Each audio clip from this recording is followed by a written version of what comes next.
Okay, Women's History Month is still upon us. We're coming to the end of it. This the last week, or we have one more week? We have one more week, right? Anyways. So today I'm going to talk briefly about this wonderful lady, Venerable Cornelia Connolly. Venerable Cornelia Connolly. And there's a picture of her. And she lived from 1809 until 1879. But Mr. Martin, when did she die? How old was she? She said she was born in around 1809 and died around 1877. 79? 79. So she would have been? There we go. It was one time that map well. 1870. Keep it on top of you, sir. Trying to be interdepartmental. All right, 1809, yeah, so she was 70 when she died. Anyways, she was an American. She was born in America. She was born in Philadelphia, another Philly girl. But she was not born or raised in a Catholic family. She was actually raised Protestant, Presbyterian, and then she switched over to Episcopalianism. So she went from Presbyterian to the Episcopal Church, which actually are related communities. But anyways, that's a whole other story. And she actually married an Episcopal minister, even though her family didn't want her to for some reason. So she married an Episcopal minister and was a wife to him and had children with him. And obviously they didn't stay together because there she is dressed up like a nun, Miss Westergom. There he is, hey, Mr. Lattimore. So how did that happen? She and her husband moved down to Mississippi, which, believe it or not, there were Episcopalians in Mississippi at the time, where her husband accepted a charge to be the pastor or the rector of a local Episcopalian church. Her husband kind of had like these big dreams. He was going to, he came from a nice background, but he thought he was aiming to be a bishop. He wanted to be a bishop. He wanted to be not just a little local priest or minister. He wanted to be high up in the community. So that's kind of like what he was aiming for. While they of course were in Mississippi in the 1800s, Miss Mansour. So one of those things, Miss Patton, that was going on in Mississippi was the ownership of people. So we do know from records that the Connollys did own slaves and sell slaves. Yes, so they got into that culture, which apparently they didn't question or accepted. There was a lot of anti-Catholicism as well, hatred of the Catholic Church, especially in the South, but also because there were a lot of immigrants coming from Catholic portions of Europe, a lot of Irish and people like that. So there was a lot of anti-immigrant sentiment. But the Connollys, her husband and she, felt that maybe they should do some studying to learn more about Catholics rather than just hating on them without knowing anything about them. And that kind of changed their mind about Catholicism, and they became interested in becoming Catholics. Cornelia and her husband. Cornelia was the first to enter into communion with the Catholic Church. Her husband came a little bit later. And he kind of complicated matters because he decided that he wanted to become a Catholic priest, which, okay. But what about your wife and kids?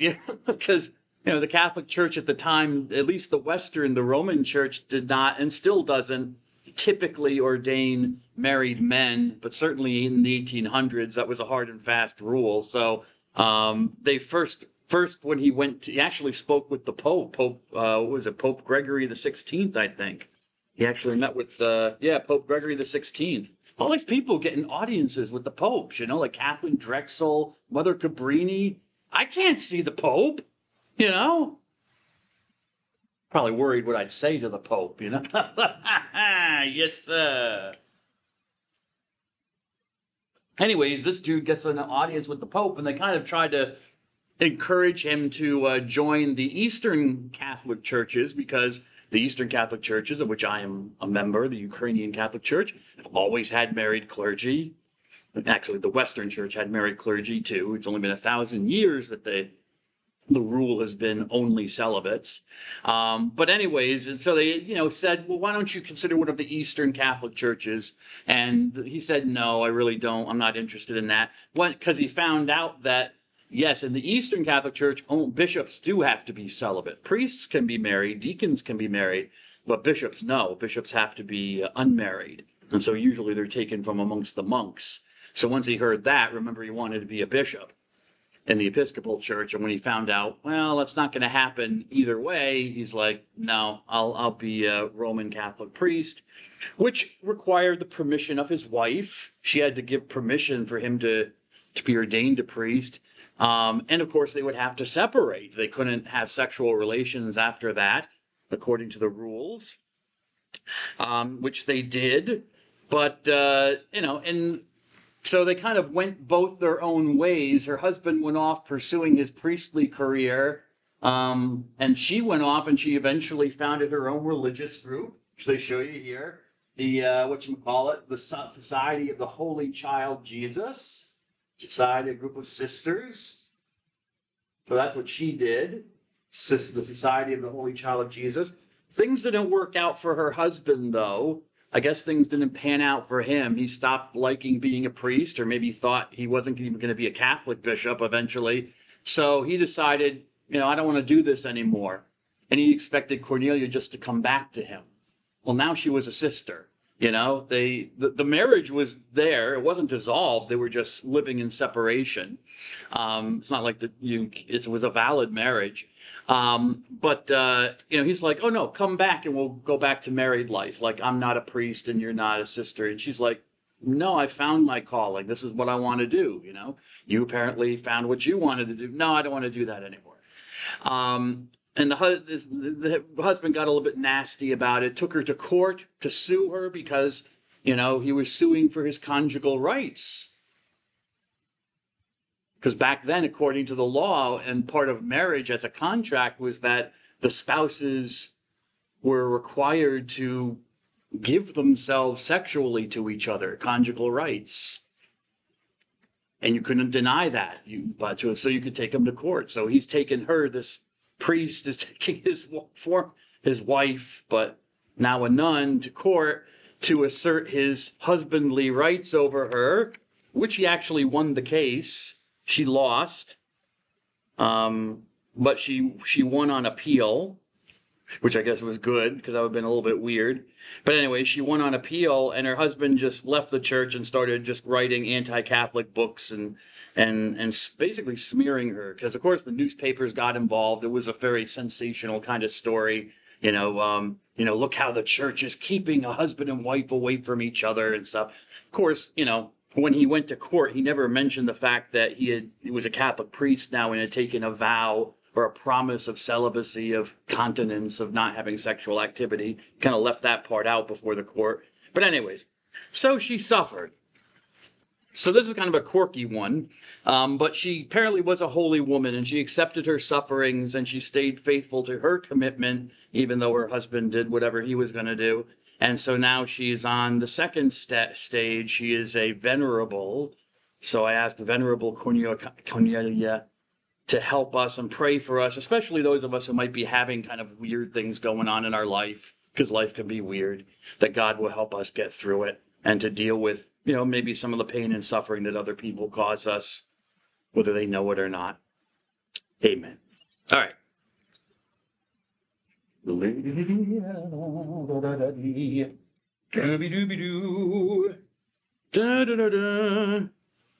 Okay.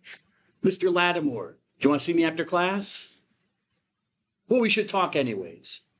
I'll see you after class. Do you have time? Okay. Well, okay. See if you can. If you can, fine. If you can't, then that's all right. Play it by ear, then.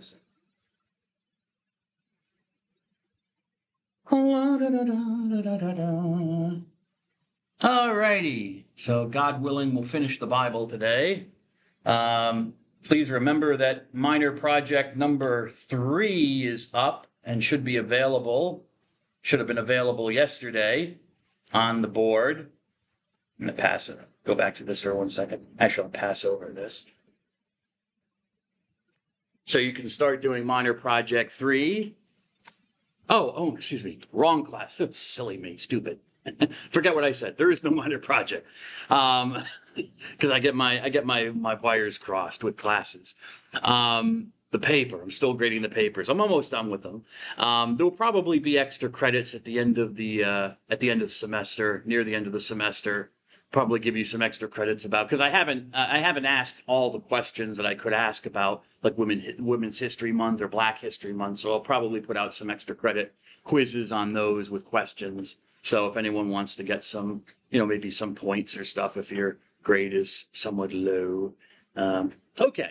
Now the last thing and one more thing I want to tell you, because I think I asked a question about this, is that St. Catherine Drexel that I talked about last week, yes, who's also born in Philadelphia, and was raised a Catholic, and she founded a religious order, yes, the Sisters of the Blessed Sacrament, if I remember correctly. But before she founded her religious order, and I saw this, I didn't see this in my notes, I should have seen it, but she actually spent some time with the Sisters of Mercy to kind of dip her toe into the lake of religious life to see what it was like before she founded her own group.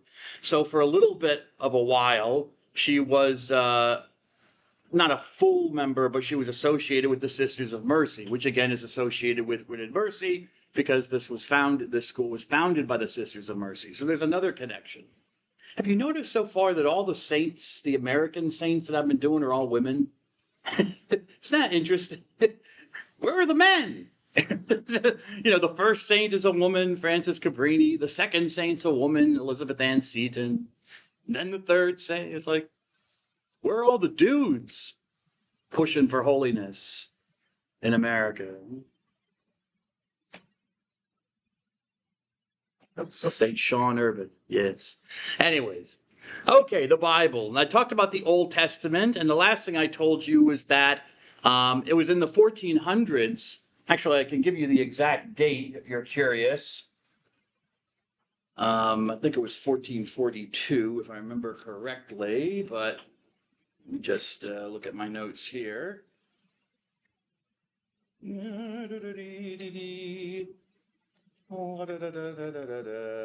going.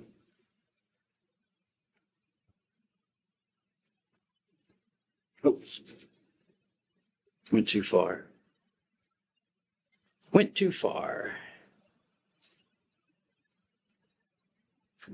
Still went too far. Haven't gone far enough. Here we go.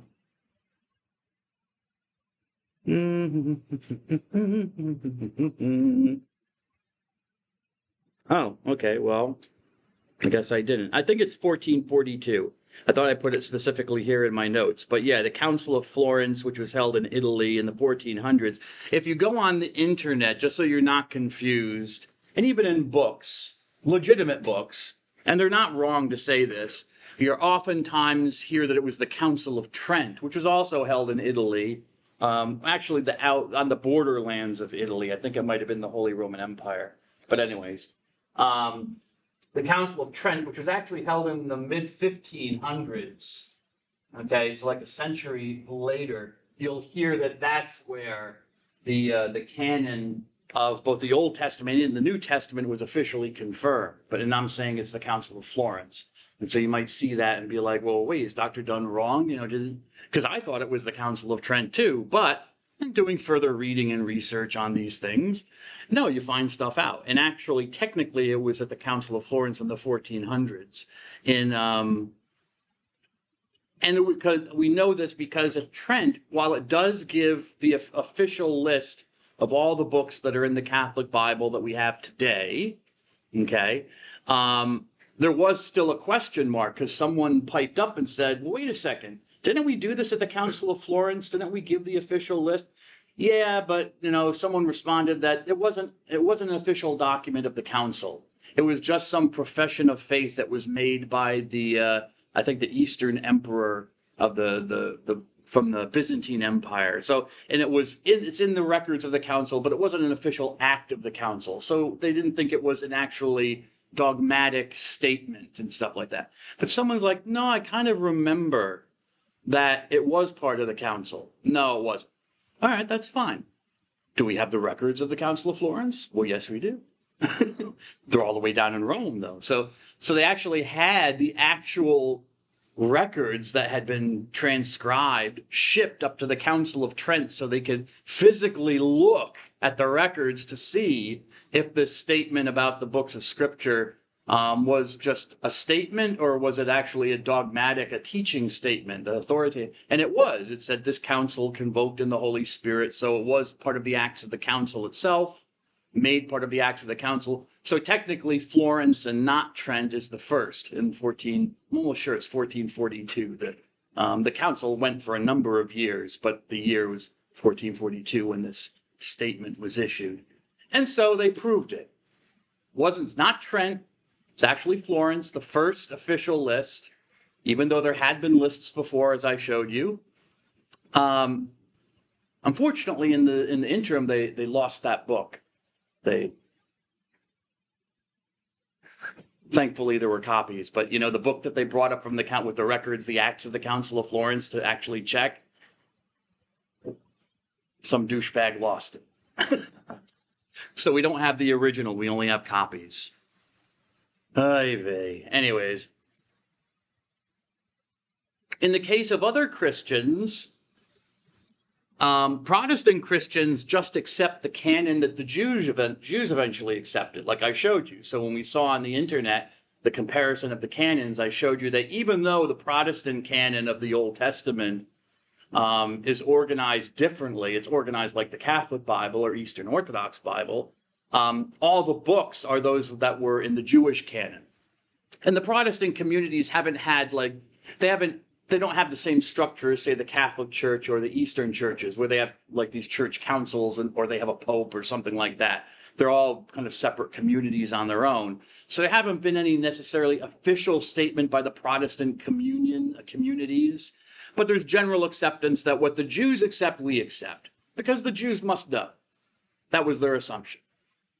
The Jews must know what should be in the Bible, okay, because they're the source of the Old Testament. Yes? Yeah. Well, no, Miss Crystal. Because as we learned, Miss Crystal, they knew history, but they didn't know the history of the early church or Judaism or century. They just didn't have the resources or the manuscripts. It's only in the 1400s and the 1500s that people started researching, digging into monasteries, libraries, and finding biblical manuscripts and start comparing them. Okay, so this was still early days. And even then, it wasn't until maybe the 1800s that they started finding a lot more. So now we have a lot of manuscripts and a lot of pieces of papyri, ancient paper, that you can compare the readings and stuff like that. So the Protestants just assumed that the Jews knew, and they didn't know about the Septuagint, or they knew the Septuagint, but they didn't know about the manuscript tradition. They didn't realize that it was a lot more complicated than they thought, and that the Bible that actually the Jews at the time of Jesus and the early Jewish Christians were using was actually the longer version in the Septuagint. They accepted more books in the Old Testament. So the Catholic Church and the Eastern Orthodox churches actually represent that earliest stage. The Protestants actually thought they were going back to the original, to the beginning. Of course, the Jews would know without knowing that history. And they turned out to be wrong, unfortunately. But anyways, the New Testament, no one really disagreed about. The Christian New Testament. Jewish or Catholic or Protestant, although some of the Eastern churches would disagree. And in the case of the Eastern Orthodox churches, there really hasn't been the closest they've come to an official statement on the canon is in the 1600s, in a council that was held in Jerusalem, which was kind of a local council. So it wasn't universal for all the Orthodox churches, but a lot of them kind of accept the decisions of that Council of Jerusalem in the 1600s as authoritative, because it lists all the books. basically the first time that an Eastern Orthodox church lists all the books that they accept. And of course, it's the longer New Testament, or it's the longer Old Testament canon and the New Testament that we have. So let's get on to the New Testament. What are the divisions of the New Testament? In the New Testament, we have 4 divisions. It's like the Old. First, we have the Gospels. Then we have one book, a history called the Acts of the Apostles. Then our third section, we have a whole bunch of letters by different people. And then the final section makes up only one book as well. It's an apocalypse. It's called apocalyptic literature, and it's called the Apocalypse, and rightly so, Mr. Scott, of John, or the Revelation of John. That's what apocalypse means. It's an apocalypse. Okay. So the Gospels, Acts, letters, and John, the Apocalypse of John. The Gospels. What is a gospel? Okay. Jesus did not, as far as we know, write anything down. He didn't actually write any of his teachings down, or at least we have no record of him doing that. And we have no record, certainly have no record in the Gospels of Jesus telling his followers to go and write stuff about him. He does tell them to go and preach, tell people about him and his message, but we don't have any instance where he's like, write it down as well to have a record of it. So the first instinct was orality, public proclamation, passing it on by word of mouth. And why would he? Because as a Jew, they already had sacred writings, right? They had the Septuagint. They had the Jewish scriptures. So they already had the scriptures. So whenever Jesus refers to the scriptures, or the Bible, you might say, in the Gospels, which he does sometimes, he's always referring to the Old Testament. So when he talks about fulfilling the scriptures, he's not talking about the New Testament, which is about him. He's saying, I fulfill the Old Testament, which of course never mentions Jesus of Nazareth. But again, it's read in light of him. It prophesies about him. It predicts him. All right. Nevertheless, Christians do eventually compose writings about Jesus. Jesus didn't say you couldn't do that. And so we have specifically Christian writings that appear sometime, in the mid-1st century. So probably, scholars guesstimate maybe in the 50s and the 60s AD. Right, that get added on to once they're collected, and that takes time, but once these writings are collected into a group, they're added on to, as I told you, the Jewish writings, even though, as I told you, the New Testament was basically written by Jews as well. And so the New Testament is meant to hand on in a special divinely revealed or divinely motivated way the church's memory of Jesus. The memory of Jesus. Okay, are there historical details in the New Testament? Yes. We can glean some of them, but that was not their purpose. It's how they remembered him, what he meant to them. And so the heart of the New Testament are the stories about Jesus, even though the Gospels do not come first, as we know, as I told you when we talked about Philippians, right? The Christ hymn. So what is a gospel? A gospel is a specific genre of literature. We don't actually have anything called a gospel until Christianity. Christianity kind of made this up. It's a Christian genre of literature. And scholars still debate about what actually is it. Is it a biography? Is it, a list of, examples like of Jesus's virtues, different stories that are kind of strung together showing Jesus works this miracle, Jesus works that miracle, Jesus works the other miracle. It's kind of a list of his virtues or his good points, Is it whatever, okay? What's going on here? But basically, I would say it's a genre of literature that gives us the details of Jesus's ministry and teaching, okay? About Jesus. It comes from the Greek word It's based off of the Greek word euangelion. Eu means good, like in the word euphony, or what you call it, euphoria, good feelings, euphony, good sounds, or good voice. So a good message, an angel is a messenger. So evangelion is a message or news. And Christians did not create this word. We actually know this word existed before Christianity. It was used in announcing the reigns of the emperors. I have good news for you that our emperor, our divine emperor, has now taken the throne. And then we have these inscriptions where it lists all the good things that the emperor did. But they use exactly the same word, evangelion. I have a good message for you.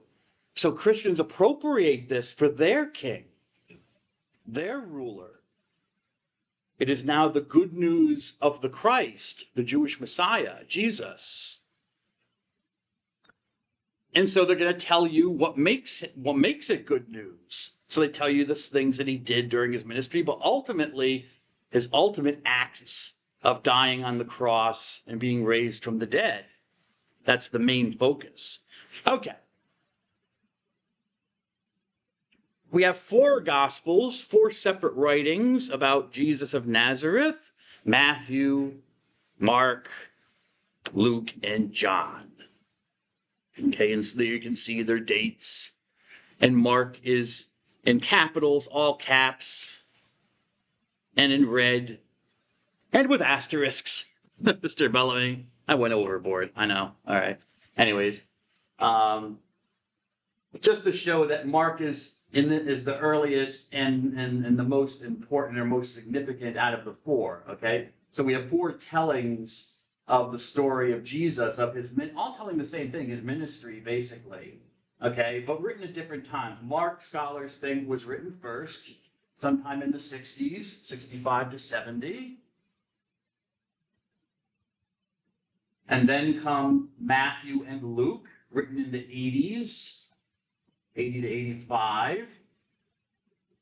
Probably, most New Testament scholars would say almost absolutely, copying Mark's gospel, okay, incorporating all of Mark's gospel into theirs and adding their own material, or copying some version of Mark's gospel. And then the latest gospel seems to be John, written around the end of the 1st century, 900 to 100 AD, and John shows no real relationship to any of these other 3. Matthew, Mark, and Luke are clearly related because, as I told you, basically all of Mark appears in Matthew and appears in Luke. And then they add all sorts of additional information that they have.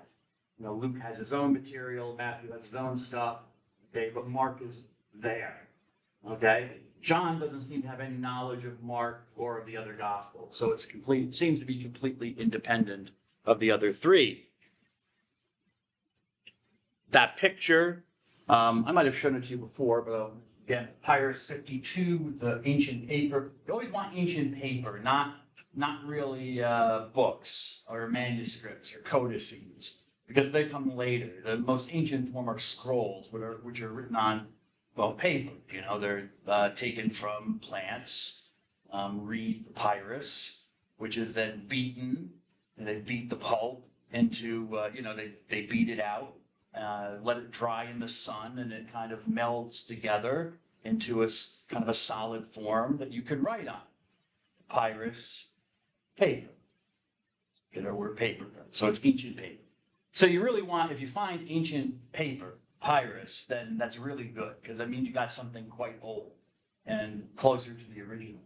And so this is a papyrus called number 52, which is datable to around 125 AD. Okay, and it's the earliest papyrus from a New Testament manuscript that we have, in one of the Gospels. Okay, and it's not the earliest Gospel, which is one of those weird things, you know. It's not from the Gospel of Mark. It's actually from the latest Gospel, John. It's the Greek here is a little, on both sides, is from it's a fragment of the text of John's Gospel. Okay, so that's our earliest P52, as it's called. Papyrus 52 is our earliest evidence for any New Testament manuscript, datable to 125, as I said, Gospel of John.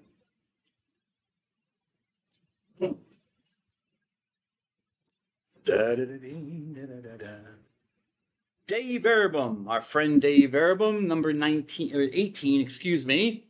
Just this little thing. Wants to read this little snippet from Dei Verbum, Dogmatic Constitution and Divine Revelation, Mr. Martin. Gospels are the heart of all scriptures because they are our principal source for the life and teaching of the incarnate Word, our Savior. Excellent, sir. So even though we know from Philippians that the letters of St. Paul were actually written before the gospel, remember Philippians was written in the 50s, right, Mr. Cooper? Mr. Root? Cooper Root. Mr. Root? Philippians was written in the 50s, right? We think. Okay? So 10 years or 15 years possibly before the Gospel of Mark was written down. Obviously, the stories are out there before that, but before we think that the Gospel is written down. Nevertheless, because the Gospel stories are about Jesus, and Paul was writing about Jesus as well, but he wasn't telling his story. He was just writing letters to Christians. Because the Gospels are, because they're telling the story of the Lord, they are the main focus of the New Testament. And so the Gospels come first, obviously. And there is only really one gospel, Jesus. It's the good news about one person, but it's told according to 4 traditions, according to Matthew, Mark, Luke, and John. And that's what it says in the Greek, interestingly enough. It's kata Matthion, kata Markon, kata Lukon, kata Ioanne. It's not the gospel by Matthew, like you would expect with an author, this is such and such a book by Matthew W.I. Dunn, me, right? No, it's the gospel according to kata, according to Matthew, according to Mark. So it's not necessarily claiming direct authorship by these people. It's hinting at the traditions that have been received. Maybe some of it, it doesn't necessarily mean that, it doesn't come from Mark, whoever Mark is, or Matthew, or whatever, whoever these people are. But there is some distance being expressed there, okay, and how the church has entitled these books. It's not necessarily indicating a direct authorship by each person. Okay, but it derives, and the story derives in some way, the tradition derives in some way from each person. I'm not going to get too deep into this because I want to move on. So don't worry about synoptic or synoptic problem or whatever. But I will talk about the relationship here. That I've already talked about it, but I just have a little picture to show you, and I think it's important. As I said, most scholars find 3 sources for the ministry of Jesus, 3 independent sources. You set my watch by it, if I wore a watch, right? Mark, which is the earliest of the Gospels, all right, which Mark was apparently copied by Matthew and Luke, or at least something like Mark was used as their source, all right? Which explains why if you read the Gospel of Matthew and the Gospel of Mark for this course, you might have noticed a lot of overlap in the stories, yes? A lot of repeats. Because again, you're reading like the whole Gospel of Mark again with Matthew's additions. And the same thing with Luke. Luke follows Mark with additions. But Matthew and Luke have a lot of teaching of Jesus. They have a lot of sayings material. Sayings by Jesus with no context, just sayings. Okay? One quick example. I mean, the best place to look here is like the Sermon on the Mount. We talked about this before when I talked about the Sermon on the Mount and the teachings of Jesus. Did Jesus give this actual sermon as it is in chapters 5 through 7 of Matthew? Maybe. Or is it a bunch of teachings by Jesus that were strung together by Matthew into a sermon? Possibly. Matthew does like to do that. Whereas Luke has a lot of these sayings from the Sermon on the Mount all over the place, all over in his gospel. He attaches them to different stories. Okay? So, for example, let's say, the lamp is the body of the eye. If you're, actually, I want to make sure. Let's make sure it is from Q before I go in. I don't want to embarrass myself. Yes, okay. The lamp of the body is the eye. If your eye is sound, your whole body will be filled with light. See, that's not how they thought in the ancient world, or at least in this culture, in Jesus' time. They thought people saw. They thought there was fire or light in your eye. And that's how you saw it. If the fire or light went out, then your eye was in darkness. Okay?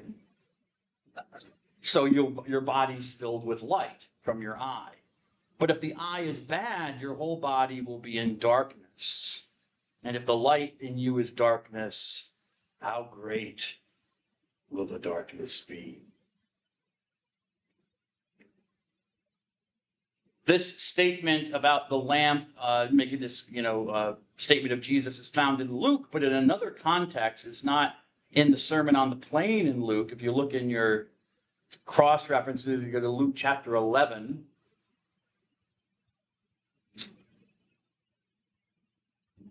Come on. What does Luke do with it?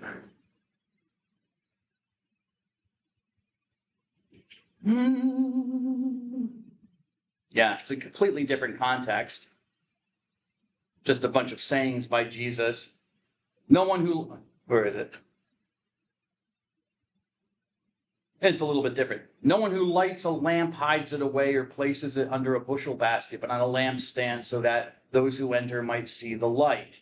Okay, that seems to be a separate little traditional saying of Jesus. And now he introduces the one we find in Matthew. The lamp of the body is your eye. When your eye is sound, then your whole body is filled with light.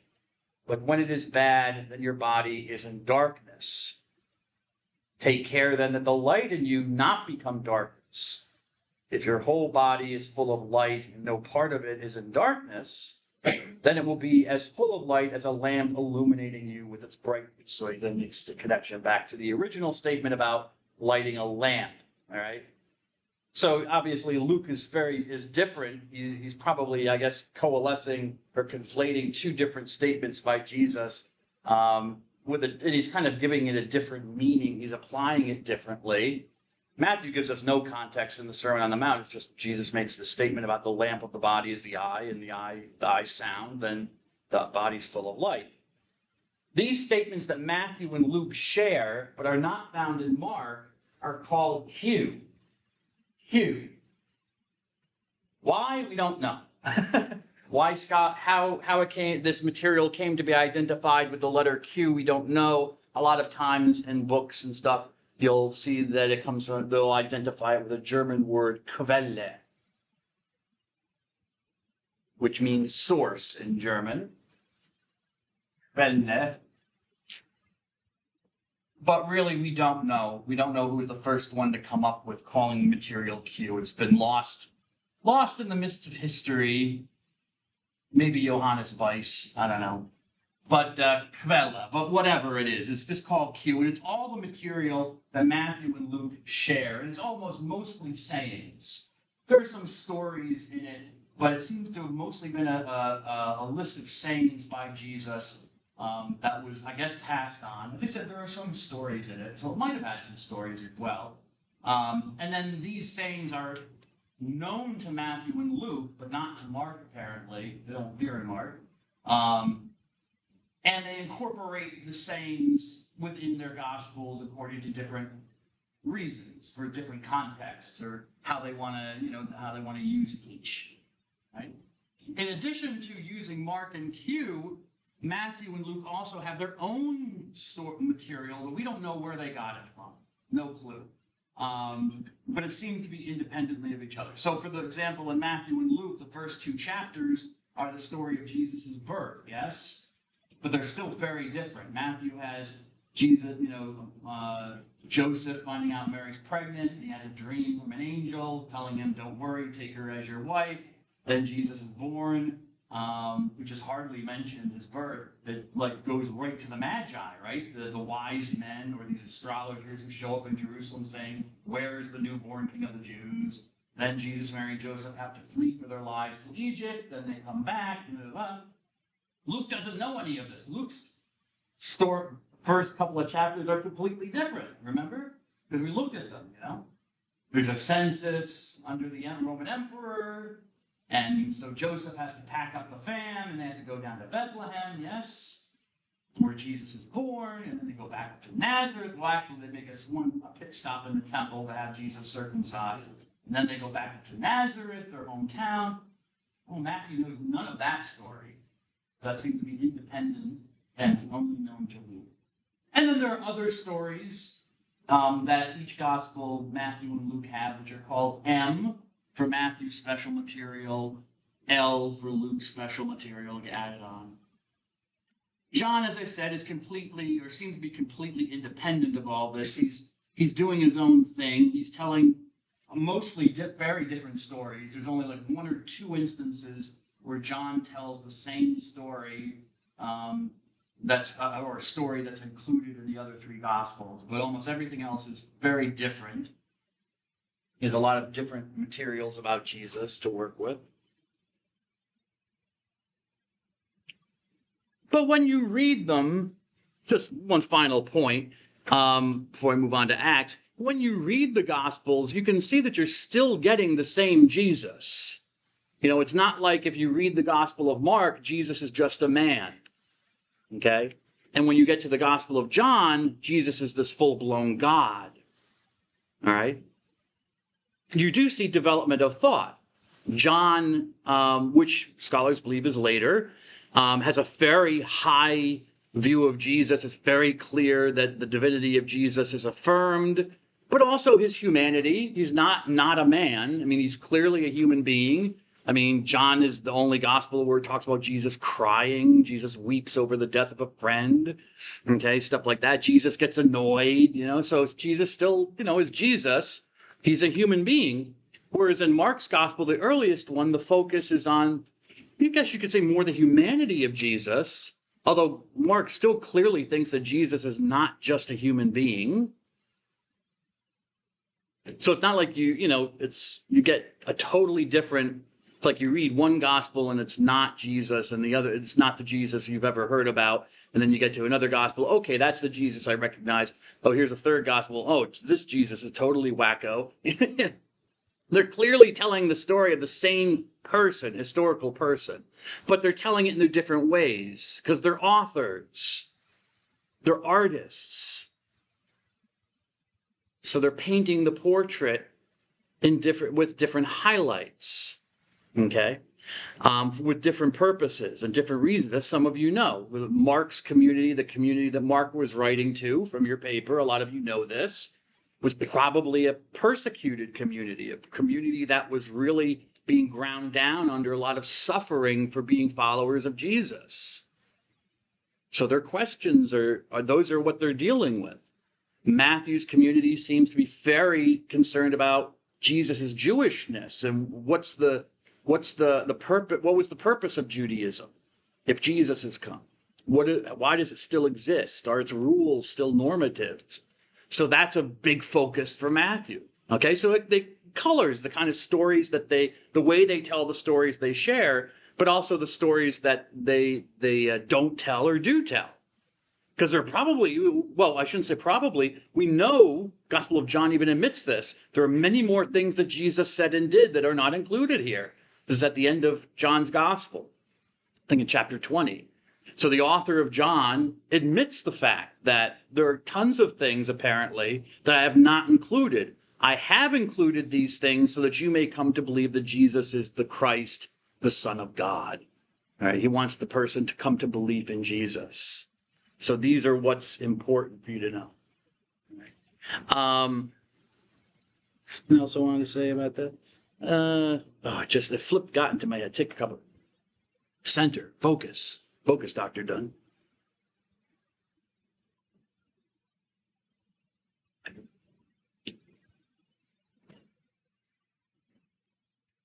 Okay. Acts of the Apostles. I'll move on to the list. Acts of the Apostles is actually part 2 of Luke's Gospel. Oh, that's what I wanted to say. Come back to that in a minute. Actually, part 2 of Luke's Gospel. The Gospel writer Luke, whoever he was, wrote his gospel, the story of Jesus, for somebody, and then he followed it up with a short history of the early years of the church, the expansion of the church out into the world. And that's Acts of the Apostles. So you can actually call it Luke's Gospel Part 2 if you want. And the two were written together. It's called Luke Acts. Okay, scholars call it Luke Acts. So the Gospel of Luke, after you finish reading the Gospel of Luke, you should really go straight to Acts to get to Part 2 of his work. But what happened in the history of the church was that they separated out the two. They put Luke, which is a proper gospel, in with the other gospels, and Acts went off and was separated, okay? Acts is not a gospel per se. It's more of a history. I told you Luke is the more historical of the gospel writers. Ancient history, okay, not like modern history. But he does have this historical, always have an eye on the historical context or surroundings in which Jesus was and the early church was. So it gives us a lot of historical detail, which is very nice. And so Acts is not a gospel per se. It's more of an early history of the earliest growth of the church. He just wants to show how the church has spread out from Jerusalem to the whole world. And the whole world for Luke was Rome, the capital of the empire. All right, that was the whole world. So he begins his Acts of the Apostles with the apostles in Jerusalem, and he ends the Acts of the Apostles with this man Paul, St. Paul, preaching the gospel in Rome. He's under house arrest, and he's in Rome. Okay, so there's a symbolism going on there. The gospel has gone out to the whole world. Obviously, it hasn't, because, I'm sure the Australians didn't know about it yet in Wilmersdorf, yeah, or the Inca, or the Maya, or the Navajo. They didn't. So it's not the whole world for them, but for him as a Greek thinking person in that world, the Roman Empire was the world for him. So it's symbolic of that. Obviously, if you wrote the Gospel of Luke first, then Acts later, then Acts would have to be probably later. So 80 to 90 AD, sometime after the Gospel of Luke. The Gospel of Luke.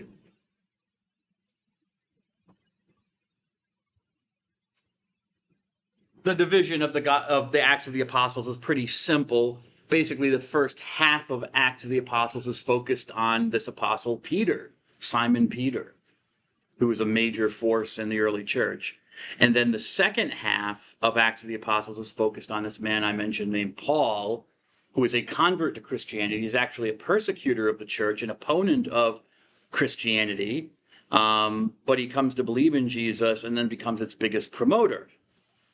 So the rest of Acts the next half of Acts is focused on Paul. Before I move on, I've popped into my head the thing I wanted to say, just to make clear. Matthew, Mark, Luke, and John, we do not know who these people were. Okay? They're just names. And some of them are very common. Mark is a very common name. So is John, okay? We can tell maybe something about the people who wrote these Gospels from their names. For example, Matthew and John are both Semitic names, Matityahu in Hebrew and Yehochanan, or Yochanan in Hebrew.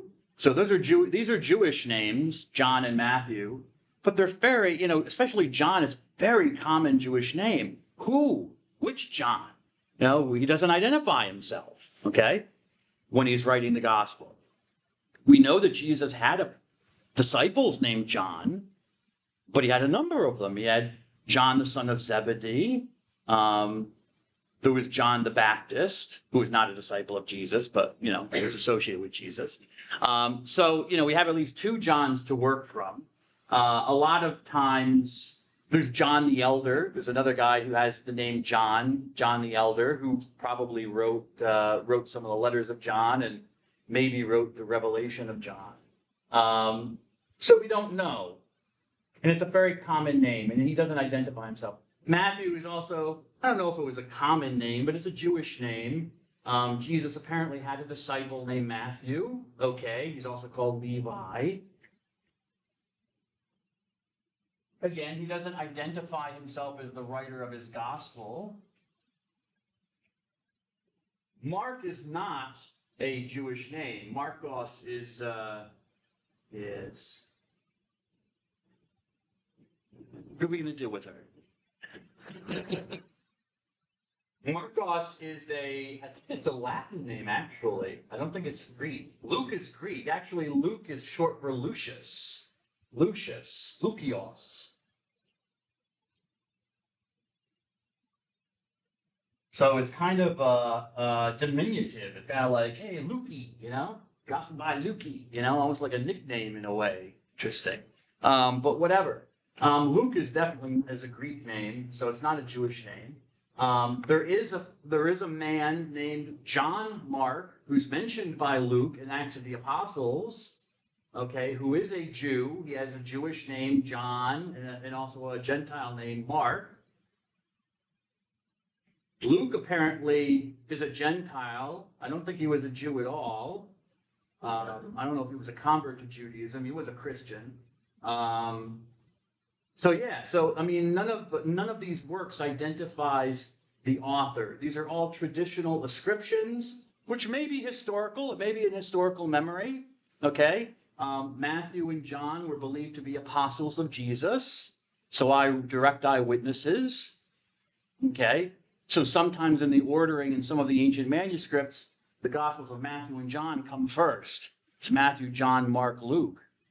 Mark was a disciple of Peter. John Mark was apparently a follower, a friend of St. Peter the Apostle. And he heard Peter's preaching and decided to write it down without Peter's permission. But he got Peter's permission later. So he wasn't an eyewitness even. Okay, he was just writing down the words of one of the apostles who was an eyewitness. Luke was not an eyewitness either. Luke was a follower or a disciple. She's back. Was a follower or disciple of Paul, the man Paul I told you, who didn't know Jesus at all, Mr. Scott. Remember, he was an enemy of Christianity, and he was not a follower of Jesus. He didn't even live in the area, so he didn't even know Jesus of Nazareth. So Luke, I guess gets his information from Paul. So in some cases, you might have eyewitnesses, Matthew and John. In other cases, you definitely don't. And that's okay. That's all right. You don't necessarily, it's good to have eyewitnesses, but, in some cases you didn't. So people just wrote down what they heard from eyewitnesses or from people who knew the eyewitnesses. It's just how it works sometimes. They didn't have cell phones where they could look at the video. So, oh yeah, I'll show you Jesus, what he did on the Sermon on the Mount. Look for yourself. No, it's how it worked back then. So that's okay. So, we don't necessarily know who these people are. They don't identify themselves. These are traditional ascriptions, and that's fine. For me, that's fine. I don't lose sleep over that. But some people, I know some Christians do, because they feel the need that if they're not eyewitnesses, then it can't be true. And they catastrophize. And it's like, no, it doesn't mean that it's not necessarily true. It means that just Mark wasn't an eyewitness. Peter was, if you want an eyewitness. But whoever wrote Mark's gospel, knew these stories of Jesus, and thank God decided to write them down, whoever he was. Anyways. The letters. Okay, the letters are our earliest components of the New Testament, and actually the letters make up the bulk of the New Testament. They're datable from around 51 AD, maybe even a little bit before that in the late 40s, up until 100 AD. And so in some cases, the letters that we have, especially from this man Paul, are earlier than the written Gospels. Who were they written by? Some of them were written by, or claimed to have been written by, apostles. Some of them have claimed to have been written by, actual followers of Jesus. I'll start here.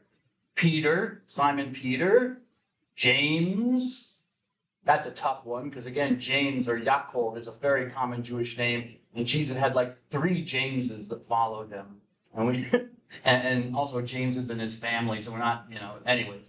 John, who might be John the Apostle who wrote the Gospel, or somebody else. Jude, Yehuda, which is again a common Jewish name. Yes, Jesus had some Jews who were a part of his apostles. So you have letters from some of those people who were actual or claiming to be actual followers of Jesus. But we also have letters from later converts like our buddy Paul, St. Paul the Apostle. And we have a letter from an anonymous disciple, the letter to the Hebrews. We don't know who wrote it, as the ancient Christian scholar Origen once said, only God knows. We have no idea. There's no name attached to it. It's usually, Hebrews is attributed to St. Paul, okay, but there's no name on it, and we have really no idea. Even in the early church, they had no clue. He knew the tradition about Paul having written it, but who knows? It's not even a letter, as we'll find out. So it's a sermon.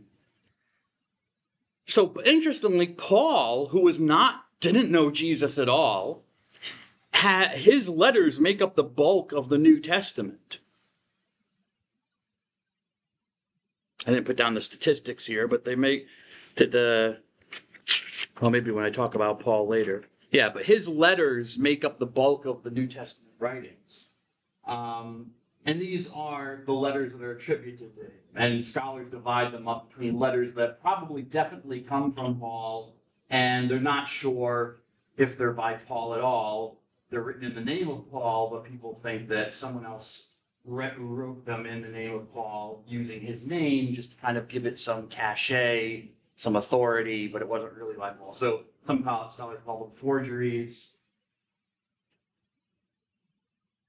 So these are what are called authentic Paul. The letter to the Roman church, 2 letters to the church in Corinth, in Greece, a letter to Galatian Christians in central Turkey, a letter to the Philippians in Greece, 1 letter to actually 2, but 1 Thessalonians to Thessalonica in Greece, and 1 letter that's not to a church, it's actually to a person, a man named Philemon.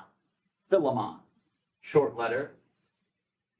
Out of these authentic letters, the first letter to the Thessalonians is considered to be the earliest letter of Paul, but also the earliest letter of the New Testament, or the earliest writing of the New Testament, written around 50 AD, maybe the late 40s. So first letter to the Thessalonians. Okay? So if you want to read the earliest writing of the New Testament, start with 1 Thessalonians and have a good time. Smoke what you got. And then these other ones, Ephesus, which is in Turkey, so the letter to the Ephesians, the letter to the Colossians, Colossae, which is also in Turkey, a second letter to the Thessalonians in Greece, which scholars don't think was by Paul, 2 letters to the man Timothy, this young man Timothy that we read from a little bit, and then a letter to a man named Titus in Crete, the island of Crete. And scholars don't think, why don't they think? For the same reason I talked about, or I mentioned to you with the letter to Timothy. It's mainly the language. The language is very different from what they consider Paul's authentic letters. I should say very different. I want to overstate the case. I want to give their case, but I don't want to overstate their case. The language is different, okay? But even the concepts that appear and seem to be important to Paul in these letters are not so important in these ones, okay? Or they're developed differently, and so that seems to be, by scholars, indication that someone else is writing in the name of Paul, using some of his ideas, but they don't understand them in the same way as Paul did, real Paul did. As I said to you before, those arguments don't really move me. They never have. Because they're not necessarily, because they use secretaries. First of all, a person can write a letter in different ways. If I'm writing an email to you, from my student, it's going to be different the way I write an email to my mom, even though it's on the same person. Okay? If I'm writing an essay, a scholarly essay, it's going to be different if I'm writing a poem or if I'm writing to a friend or something. So Paul, Paul's not, yes, he's writing to communities mostly, but each community is different, okay? And also, Paul is not the only one who's writing these letters. This is something I just don't understand why these scholars overlook this. But I mean, you just got to look at take the letters for what they are. Take them at face value. Read them. It's like, whatchamacallit? Is that a good example? Yeah, okay, it was. Like the second letter to the Corinthians, just to give you an example. The opening. Paul, an apostle of Christ Jesus by the will of God, and Timothy our brother, to the church of God that is in Corinth, with all the saints throughout Achaia. So who's the author of the letter? Who's the author of the letter, Mr. Lewis? What did I just say?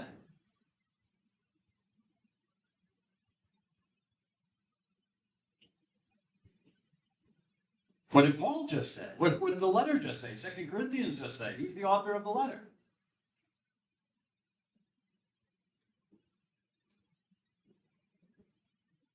Give me one person who's the author of the letter. Huh? Mr. Bellamy, do you remember? Paul? Good. That's one of the names. Ms. Barris, what's the other name mentioned? Mark? No. Mark was not mentioned. Miss J. I don't remember. You don't know. Why do I do this, Mr. Walmer? Why do I ask questions? Because I want to get people to participate, so I can make a little check on my thing. Do you remember? Who's the second person mentioned? I mean, I thought I heard something about like the place as a whole. Okay, a person. Remember, Paul mentioned him. Paul, an apostle of Christ Jesus, right? And who? Spit out a name. What comes to your mind? Maybe you heard it. Thank you. See? It was there. Timothy. All right, Mr. Lattimore. So who's the author of this letter to 2 Corinthians? Paul or Timothy or both? Okay. How do you know? Exactly. I don't know either. Was it co-written? Was it mainly written by Paul? Was it mainly written by Timothy? Was it written by a secretary? Which we know that people did at the age, especially if you were busy. Like we know Paul was busy. He was moving all over the place in different churches, visiting different churches, writing these letters. Okay. And we know that he used secretaries because he mentions them. Letter to the Romans. Is the letter to the Romans by Paul? Is the letter to the Romans by Paul? What do you think? Yeah. Yes. Why do you say that? Because it looks like it's right in front of me. It's right on the board. Hold on, I gotta find what I'm looking for. Got a whole bunch of names here. I gotta find the name. There it is. Okay.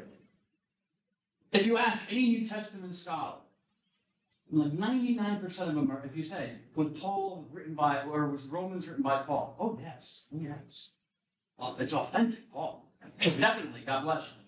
And then we use Romans as one of the major letters of Paul. It's one of the standards they use to judge Paul's theology and his teachings and what he does. And they used Romans to then judge. It's one of the judges, along with other major letters like Galatians and the Corinthian correspondence, to then judge these letters and say, well, wait a second. Ephesians uses somewhat different language than Romans. Or some of the ideas in 2 Thessalonians or 1 and 2 Timothy are a little bit different than the stuff in Romans. They're used a little bit. Oh. Romans chapter 16. Verse 22. Actually, let's start with verse 21. Paul is giving greetings to all the people he knows in the Church of Rome. Okay? And there's a long list of names. Timothy, my co-worker, greets you. Okay, so apparently his buddy Timothy is with him again. So Timothy greets you. So do Lucius and Jason and Sosipater, my relatives. So apparently they're with him while he's writing the letter. Then we get this. I, Tertius, the writer of this letter, greet you in the Lord. 1622. His name is Tertius. Not a Jewish name. He might have been a Jew. Jews had double names. But Tertius is a Gentile name.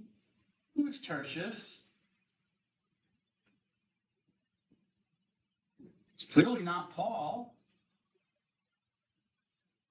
What does Tertius say he is, Ms. Westerdahl? I'm the one who wrote this letter. For Paul, of course, because I mean, if you go to Romans chapter 1, in the very beginning of the letter where you have the greetings and stuff and the identification, it says, Paul, a slave of Christ Jesus, etc. and so forth. So he puts his name on it, but this is the dude who is writing it for him. So why can't that happen here? Or couldn't it happen here? I don't know. That's why I don't lose any sleep over it, because I don't think the arguments are sound. Nevertheless, I'm teaching you what the standard view is. Make up your own mind.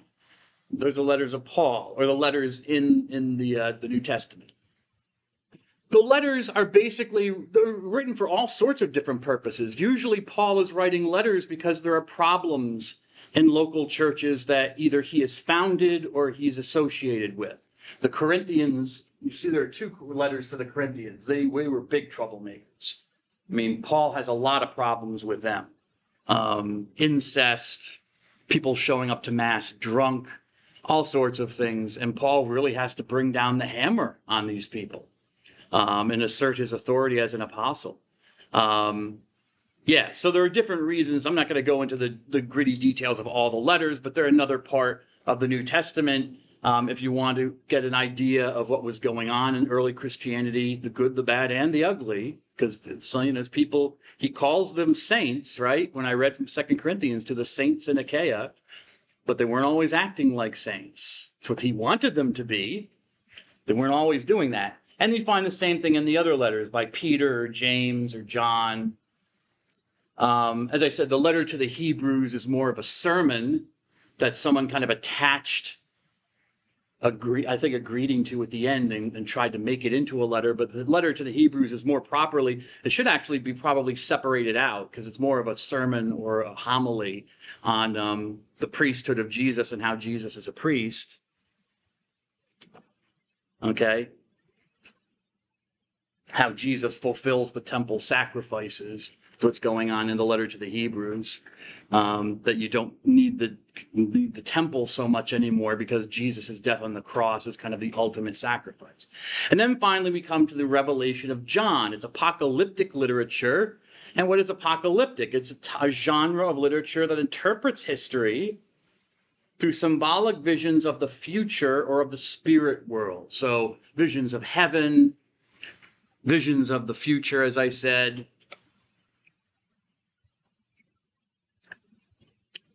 A lot of people get scared by this book. Apocalypse, as you can see, apocalypse simply means an uncovering or a revelation. So the revelation of John, written relatively late, 90 to 100.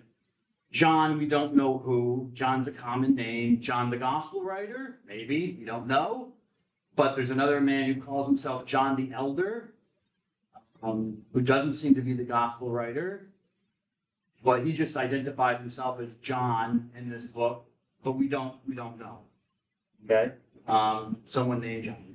And what happens is he's having visions. He's having visions that he believes are from God, that are not interpreting what's going on in the church for him at the time, which apparently was a time of persecution. Christians were being killed for their faith, because there's a lot of visions about the martyrs in heaven, people in heaven who have died for their faith. They've washed their clothes in the blood of Christ by shedding their blood for their belief in Jesus. So apparently there was persecution and suffering going on. And it's really, a lot of people interpret it, a lot of Christians do, as a a futuristic type thing. They look for predictions from the book of Revelation about the coming of the Antichrist or the devil and the end of the world. And that's there. I mean, those things are there. But it's really, once you know the symbolism and you understand it, it's talking about the Roman Empire, which was doing the persecuting. And a lot of the details in the book point to the emperors of Rome, especially emperors like Nero in the 60s, who may have been the catalyst or may have been the reason for the execution of the apostles Peter and Paul, two of the greatest apostles. So their execution was kind of like a great shock to the church. Okay, when you have Peter, who's the greatest of the apostles amongst the 12, who knew Jesus, is killed. Paul, who's another great apostle spreading the faith, is killed under Emperor Nero. Nero becomes the beast. He becomes this evil man with the number 666 who will come to oppose the church. So don't be too scared about the book or worried about it. It makes great movies for Hollywood and stuff like that. But, The Omen and all these things.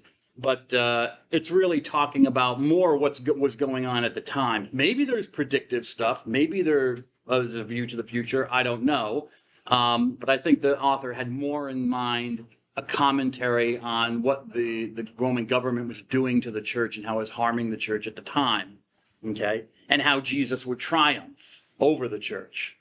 And there might be some things about the end of the world that might come true. Okay, don't worry about this. Move on. All right, I'll come back to this on Thursday. All right, God bless you all. Have a good day. Good to see you.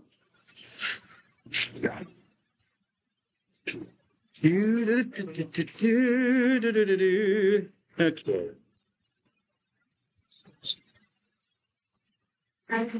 Maybe I will.